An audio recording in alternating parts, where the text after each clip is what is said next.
Je me souviens de la forêt, de ces ombres qui s'allongeaient, de ces murmures qui ressemblaient à des lamentations. Chaque arbre semblait porter en lui le poids du monde, comme si les cieux avaient déversé leur tristesse sur cette terre verdoyante. C'est là que j'ai sombré, dans les profondeurs de mon désespoir. Au début, la douleur était une vague lointaine, une menace à l'horizon.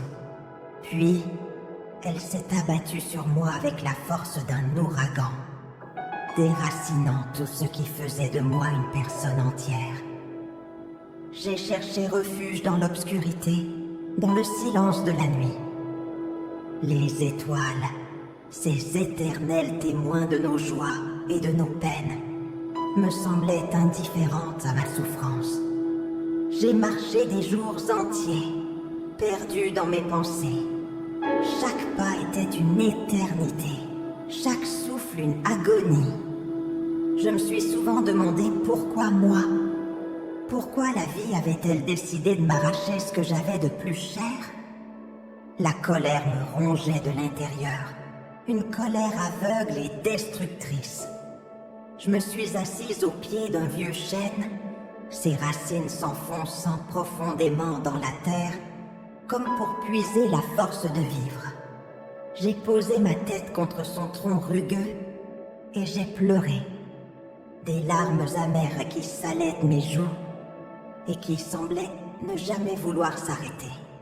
Et puis, un jour, alors que j'étais au plus bas, j'ai entendu un petit bruit. Un écureuil, un minuscule être vivant, s'est approché de moi sans la moindre peur. Il s'est installé sur mes genoux, me regardant avec ses grands yeux noirs. Dans ce regard, j'ai lu une telle innocence, une telle confiance en la vie. Et c'est à ce moment-là que quelque chose en moi a commencé à changer. J'ai compris que même dans les moments les plus sombres, la vie continuait de s'écouler. Les arbres perdaient leurs feuilles en automne, mais renaissaient au printemps. Les animaux hibernaient pendant l'hiver, mais se réveillaient avec le retour des beaux jours. Et moi, je pouvais faire de même. Je pouvais renaître de mes cendres, plus forte, plus déterminée. La forêt, qui avait ôté mon lieu de désespoir, est devenue mon sanctuaire. J'y ai appris la patience, la résilience, l'importance de vivre chaque instant. J'ai compris que la douleur faisait partie de la vie, mais qu'elle ne définissait pas qui nous étions. Aujourd'hui, je regarde en arrière et je vois le chemin parcouru. Ce n'a pas été facile, mais j'ai appris à vivre avec ma douleur. Elle est toujours là, mais elle ne m'empêche plus d'avancer.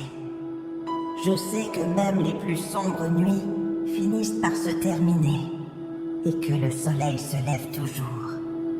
Et tant que j'aurai cette certitude en moi, je saurai que je peux surmonter n'importe quelle épreuve. C'est avec une immense émotion que je vous remercie pour votre écoute attentive. Et encore, vos réactions chaleureuses vont profondément me toucher. Vos écoutes sont les plus belles récompenses que je puisse espérer. Grâce à vous, ma voix a porté plus loin que je ne l'aurais jamais imaginé.